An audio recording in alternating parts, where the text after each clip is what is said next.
নমস্কার। একটি আইডি থেকে ভালো একটা কোশ্চেন এসছে। ডিজিটাল টিউটোরিয়াল ছন্দে মেলানো আইডি। সেখান থেকে উনি লিখছেন ৭২ স্কোয়ার ফিট অফিস রুম আছে, মালিক যিনি ছিলেন তিনি মারা গেছেন, তার কোনো উত্তরাধিকার নেই, আমি কিভাবে বাড়ি ভাড়া দেব, কোথায় এবং কিভাবে?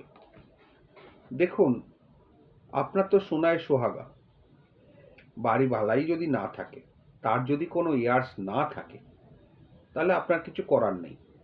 আপনি আপনার ব্যাংক অ্যাকাউন্টে ওই টাকাটা আলাদা করে সরিয়ে রাখুন এবং আপনি ওখানে থাকুন। চেষ্টা করবেন কর্পোরেশন বা মিউনিসিপ্যালিটিতে ওই বাড়িওয়ালার জায়গায় যেন আপনার নামটা রেকর্ড হয়, person liable to pay tax, এইভাবে। সেটা আপনি মিউটেশন, কারণ আপনাকেই ট্যাক্সটা দিতে হবে। যদি আপনি ট্যাক্সটা দেন তাহলে ওখানে সিস্টেম আছে, এটা যদি কেএমসি বা এইচএমসি বা মিউনিসিপ্যালিটি প্রপার্টি হয়, আপনি ওখানে গিয়ে person liable to pay tax বলে আপনার নামটা নথিভুক্ত করান। খরচা সাপেক্ষ, সময় সাপেক্ষ, আনঅফিসিয়াল অফিসিয়াল সব রকমই খরচা দিতে হবে। অফিসিয়ালটা বলতে পারি, আনঅফিসিয়ালটা এখানে বলা সম্ভব নয়। আপনি ওখানে গিয়ে যারা ট্যাক্স কালেক্টিং বা রেভিনিউ অফিসারের সঙ্গে যোগাযোগ করুন, যাতে আপনার নামটা ট্যাক্স বিলে পত্তন করা যায়, person liable to pay as an অকুপায়ার। এইটা করুন। এইটা করলে আপনার অনেক উপকার হবে। আর আপনি ভালো করে খোঁজ দিন তার কোনো ইয়ার্স আছে কি না। ওই ঠিকানায় ২-৩ বার মানি অর্ডার করে দিন এবং পিয়নকে বলে রাখবেন যাতে ডেথ হিসেবে ফেরত আসে।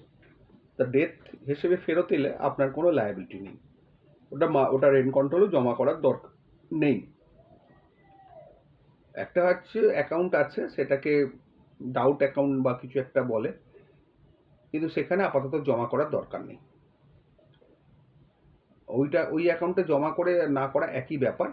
আপনি টাকাটা আপনার কাছে রেখে দিন এবং যদি কেউ কোনোদিন ক্লেম করে তার প্রমাণ দেখতে চেয়ে আপনি টাকাটা তাকে দেবেন। কিন্তু আমি যেটা বললাম ওইটা কিন্তু অবশ্যই করে রাখবেন, পার্সন লায়াবল টু পে। তাতে আপনার সুবিধে হবে কি, আপনি কর্পোরেশনের খাতায় নথিভুক্ত হয়ে গেলেন এবং আপনি ট্যাক্সটা দিয়ে যাচ্ছেন। তার ফলে আপনাকে কেউ সহজে সরাতে পারবে না ওখান থেকে, যতক্ষণ না মামলা মোকদ্দমা হচ্ছে।